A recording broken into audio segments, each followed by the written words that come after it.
Whether your repair is simple or complex, you'll be more successful if you break the procedure down into steps, making it more manageable. I'll take you through this part replacement repair one step at a time.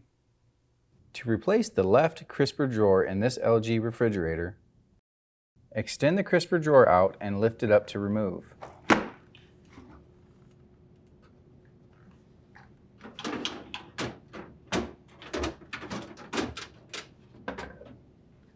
Remove the new crisper drawer from the packaging.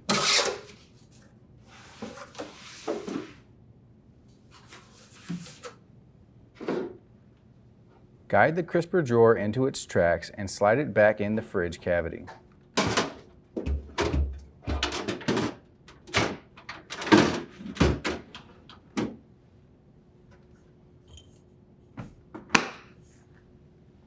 And the LG refrigerator should be ready for use.